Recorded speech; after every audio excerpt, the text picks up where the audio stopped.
আমরা আল্লাহ তাআলার কাছে কি চাইতে পারি? আল্লাহ তাআলা নিজেই আমাদেরকে শিখিয়ে দিয়েছেন কোরআনে দোয়ার মাধ্যমে। ربنا آتنا في الدنيا حسنة وفي الآخرة حسنة وقنا عذاب النار। রব্বানা আতিনা ফিদ দুনিয়া হাসানা। আপনি দুনিয়ার সকল হাসানা চাইতেছেন, মানে দুনিয়ার সকল কল্যাণ চাইতেছেন। দুনিয়ার সকল কল্যাণ কি? আপনি আপনার হেদায়েত চাইতেছেন, আপনি নেককার সন্তান চাইতেছেন, আপনি নেককার জীবন সঙ্গী অথবা নেককার জীবন সঙ্গিনী চাইতেছেন, আপনি হালাল রিজিক চাইতেছেন, আপনি গুনাহ থেকে বাঁচতে চাইতেছেন, আপনি দুনিয়াতে আল্লাহ তাআলার নেক দৃষ্টি চাইতেছেন, আপনি ঋণ অভাব এবং দারিদ্রতা থেকে মুক্তি চাইতেছেন, আপনি পেরেশানি থেকে মুক্তি চাইতেছেন।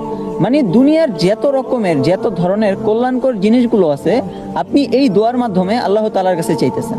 এরপর আপনি আবার বলতেছেন ওয়াফিল আখিরাতি হাসানা। আপনি আখিরাতের সকল হাসানা চাইতেছেন, মানে আখিরাতের সকল কল্যাণ চাইতেছেন। আখিরাতের কল্যাণ কি? আপনি কবরের আযাব থেকে মুক্তি চাইতেছেন, আপনি ডান হাতে আমলনামা চাইতেছেন, আপনি পুল সিরাতের পুল পার হইতে চাইতেছেন, আপনি আল্লাহ তাআলার কাছে জান্নাত চাইতেছেন, আপনি আখিরাতে আল্লাহ তাআলার রহমত চাইতেছেন এবং আল্লাহ তাআলার নেক দৃষ্টি চাইতেছেন। এরপর আপনি আবার বলতেছেন ওয়াকিনা আযাবান নার। এর অর্থ হচ্ছে আপনি আল্লাহ তাআলার কাছে জাহান্নামের আগুন থেকে বা জাহান্নামের আযাব থেকে বাঁচতে চাইতেছেন।